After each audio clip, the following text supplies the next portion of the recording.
For all these 3 counts, we have decided to inflict her with only one sentence, that is sentence of death.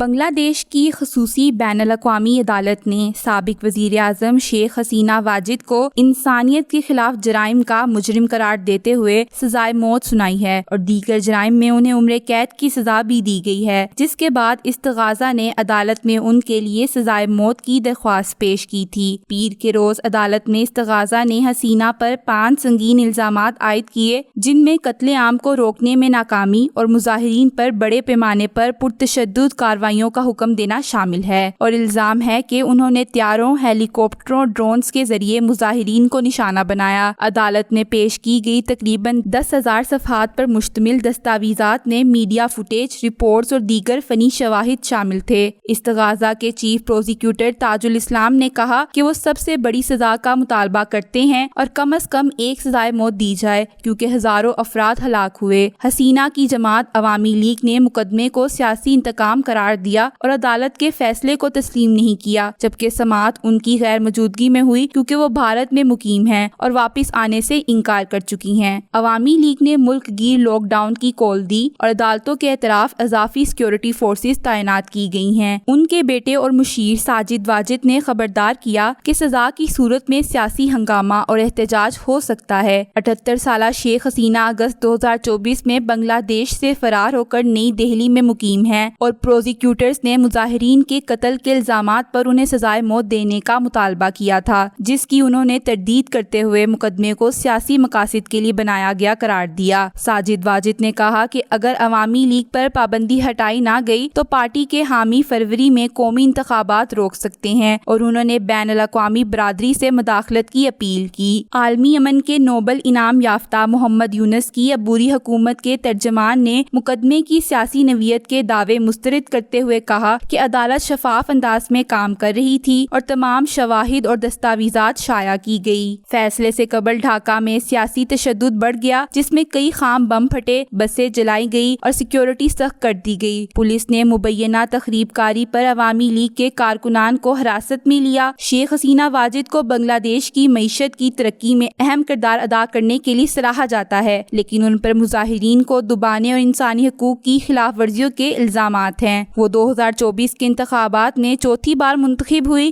جسے مرکزی حزب اختلاف نے boycott کیا کیونکہ کئی رہنما قید یا بیرونی ملک فرار ہو گئے تھے۔ ساجد واجد نے کہا کہ وہ ناراض، غصے میں اور مشتعل ہیں اور ہر ممکن طریقے سے واپس لڑنے کے لیے پرعزم ہیں۔ عدالتی عمل کو شفاف بنانے کے لیے فیصلے کو براہ راست نشر کیا گیا اور بین الاقوامی اور مقامی انسانی حقوق کی تنظیمیں اس مقدمے پر نظر رکھے ہوئے ہیں، جس کا اثر بنگلہ دیش کی سیاست، انصاف کے نظام، مستقبل کی حکومت، اپوزیشن اور عوامی احتجاج کی سمت پر گہرے مرتب ہوگا۔